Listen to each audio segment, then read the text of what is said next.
Hello guys, welcome to my YouTube channel. আপনারা আজকে দেখবেন কোবরা ক্যামেরা দিয়ে কিভাবে শ্যুট করা হয়। ভিডিওটা সম্পূর্ণ দেখুন, আশা করি ভালো লাগবে এবং নতুন জিনিস কিছু শিখতে পারবেন। একদম সহজ ক্যামেরা করা। দেখুন, ড্রোন ক্যামেরা, এই যে বাইক রাইডার ক্যামেরা। দেখুন, এই যে আমরা এখন সিঁড়ি দিয়ে উঠছি, ক্যামেরা লাগানো আছে চেম্বারে। দেখুন, এই যে ছাদে উঠলাম, দেখুন কিভাবে জোগাড়। দেখুন, ক্যামেরা চলছে, ওয়াইফাই কানেক্ট করা আছে, মোবাইলে দেখতে পাচ্ছি মাছ কিভাবে খাচ্ছে। দেখুন মাছ, দেখুন এটা ডাইরেক্ট দেখাচ্ছি। এই দেখুন, এইটা হচ্ছে ক্যামেরার শ্যুট ভিডিও, লাইভ চলছে ক্যামেরায়।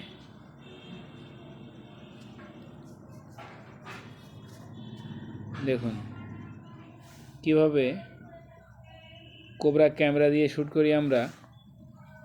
অনেকে মনে করে যে ভিডিও করতে খুবই সহজ, এই মেয়েদের হাত পা নাচানো ভিডিও না, এ করতে খুবই সময় লাগে এবং ধৈর্য এবং কষ্টের কাজ।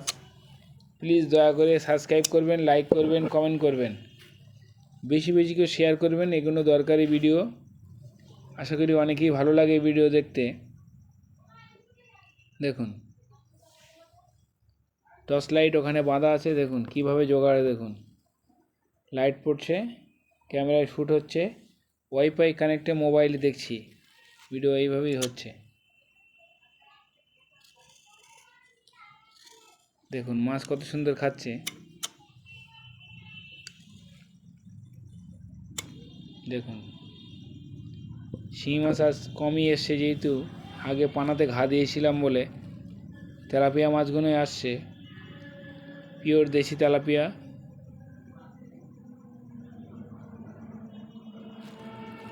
দেখুন পরের ভিডিওটা দেখুন, যে আপনি 200 লিটার ড্রামের যে ভিডিওটা আমি ছাড়ি, ওই ড্রামেরই আজকে দেখাবো আপনাদের লাইভ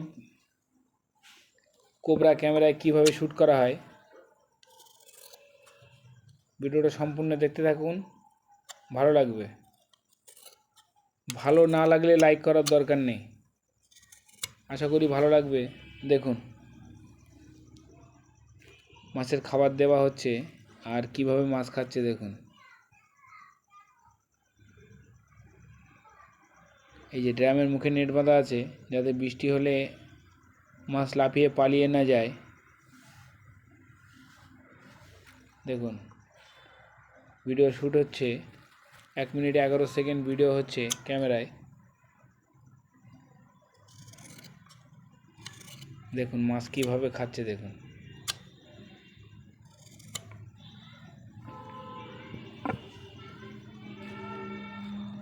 দেখতে পাচ্ছেন দেশি মাগুর মাছগুলো কীভাবে খাচ্ছে।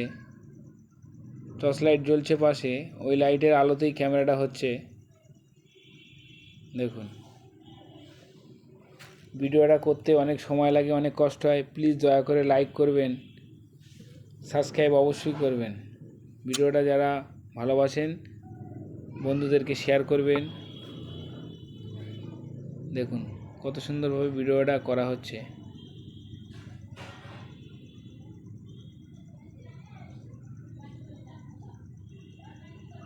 দেখুন মাছ কীভাবে খাচ্ছে, ক্যামেরায় ডাইরেক্ট শ্যুট হচ্ছে। ভিডিওটা সম্পূর্ণ দেখার জন্য ধন্যবাদ, ভালো থাকবেন, খোদা হাফেজ।